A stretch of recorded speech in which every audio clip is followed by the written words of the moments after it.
I never thought a day would come when the sound of my own children's voices would become a memory instead of a reality. Once my house echoed with laughter, late-night talks, and the clinking of teacups on the dining table. Today, the silence is so loud it feels like it could crush me. I wait for a knock on the door that never comes, for a phone call that never rings, for someone to simply ask, "How are you, Father?" But weeks pass, and the silence stretches on. This is not just my story. It's the silent story of millions of elderly parents across the world. And if you listen closely today, you will not only hear my journey, but you'll also discover the simple truths that can keep this loneliness from becoming the future of your own family. Loneliness. In old age is not just a passing feeling. It is one of the most painful experiences an elderly parent can endure. Studies show that seniors who feel isolated are more likely to suffer from depression, memory decline, and even physical illness. But behind every statistic is a human being, someone's father or mother, quietly waiting for a voice, a visit, a moment of care. In today's video, you will hear the voice of an elderly father in his own words. He will take you into his life, sharing how the joy of a full household slowly turned into the silence of empty rooms. His story is deeply personal, emotional, and at times heartbreaking. But it does not end where you might expect. There is a twist in his journey, a moment that will make you stop and think about your own family.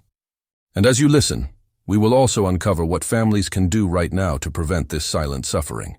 By the end of this video, you'll not only understand the pain of loneliness in old age, you'll also walk away with practical steps that can make a real difference in the lives of your parents or grandparents.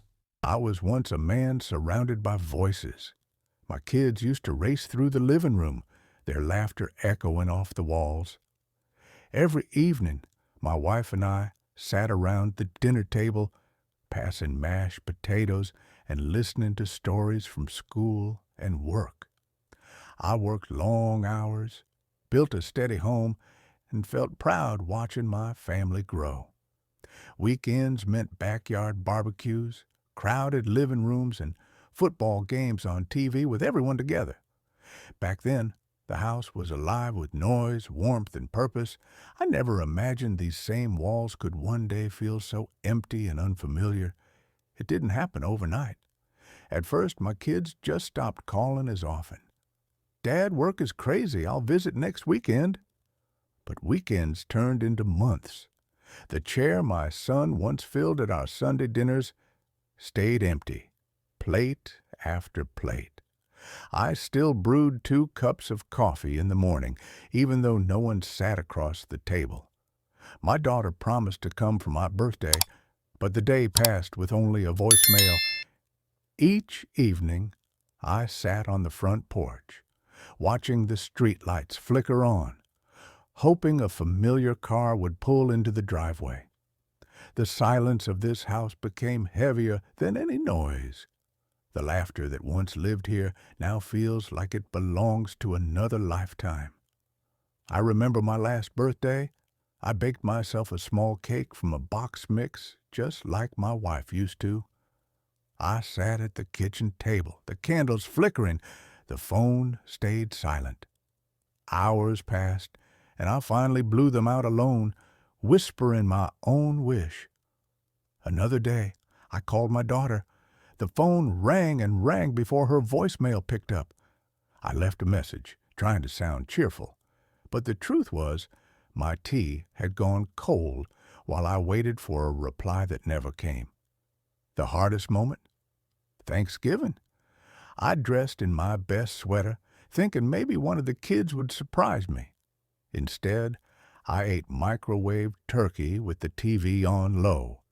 The commercials showed families gathered around long tables laughing. My house was silent, except for the hum of the refrigerator. One winter evening, I slipped on the porch steps carrying in the mail. I lay there in the cold, the sky already dark, waiting for someone to notice. The snow soaked through my sweater, and the sharp ache in my hip made it impossible to stand. I pulled out my phone, my hands trembling, and dialed my son. The call went straight to voicemail. I tried my daughter. Again, voicemail. Minutes stretched into an hour. No one came. It wasn't the pain in my hip that broke me. It was the silence, the realization that I could vanish right there on my own doorstep and no one would know until much later. A neighbor finally found me and called for help. As the ambulance lights flashed, all I could think was, I am still alive, but I have never felt so invisible.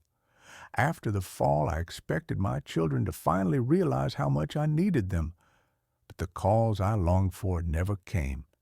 Instead, the one who showed up was my old neighbor, Mrs. Carter, a woman nearly my age who had no family of her own. She brought me soup, checked my mail, and sat with me when the nights grew too long. And in that silence, I realized something painful. The people I had poured my entire life into weren't the ones holding me up. It was a stranger, almost forgotten by the world, who reminded me I still mattered. That truth stung more than loneliness itself. It forced me to question what family really means.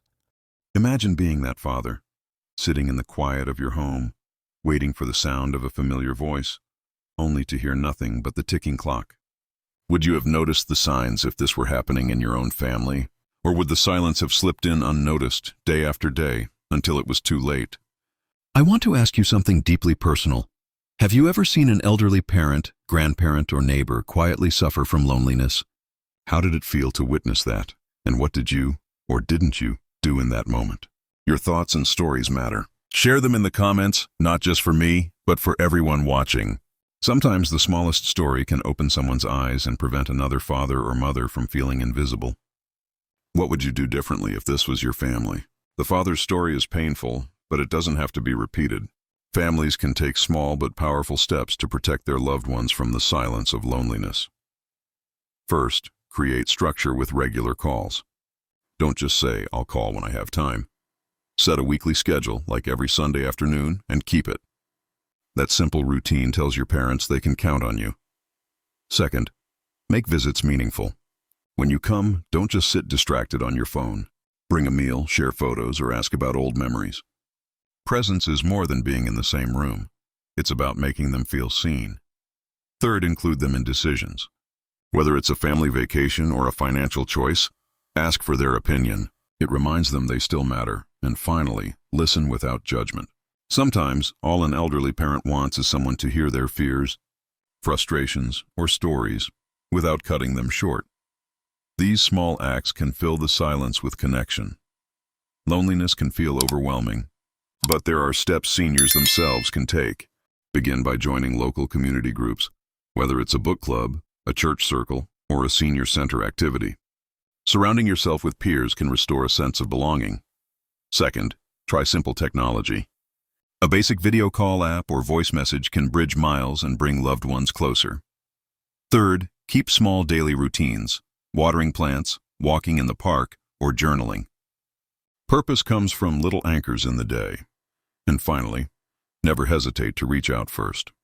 Sometimes children are caught up in life, but your voice can remind them to pause. I learned that waiting in silence only deepened the emptiness. Taking the first step gave me back a piece of myself. Loneliness doesn't disappear with good intentions. It fades when families and seniors follow consistent, practical steps. Here's a simple plan you can start today. Daily connection, 2-minute call ritual. Every child or close relative should commit to a short daily call. It doesn't need to be long. Even 2 minutes can say, I'm thinking of you. A simple script might be, Hi, Dad. I just wanted to hear your voice before I start my day. How are you feeling this morning? Those words alone can lift a parent's spirit. 2. Weekly quality time. Choose one fixed day each week for meaningful interaction, like sharing a meal, walking together, or reading aloud a favorite book. Mark it on the calendar and treat it like an unbreakable appointment. Monthly family. Rotation. If there are multiple siblings, create a rotation plan. One child takes responsibility each week, checking in, visiting, or handling errands. This way, no single person feels overwhelmed, and the parent feels consistently cared for.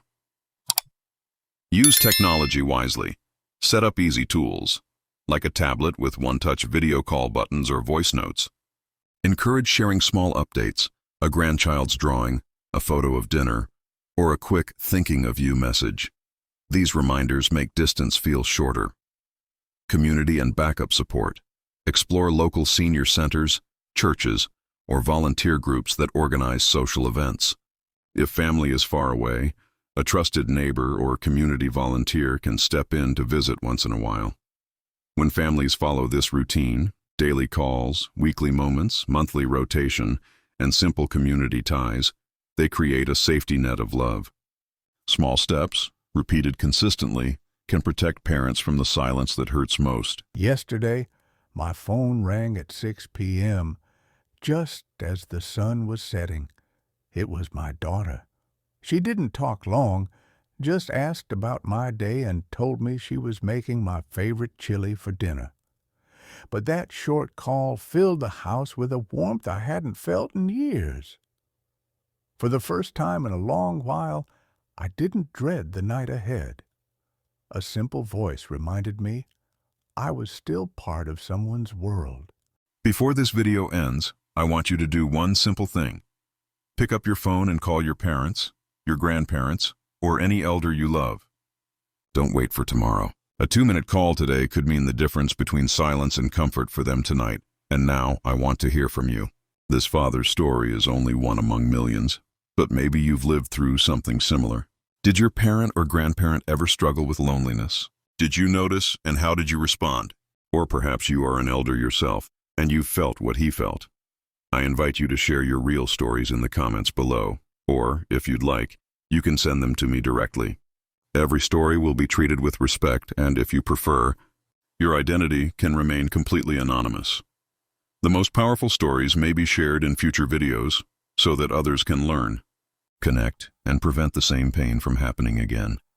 Your story could be the one that saves another family from silence, so share it. Together we can build a community where no elder feels invisible. In the end, the greatest gift we can give our parents is not money or things, but time and attention. The moments that tell them they are still loved, still needed, and never alone. If we can remember that, loneliness will lose its grip on countless homes. Thank you for watching, and may your calls today bring light to someone's tomorrow.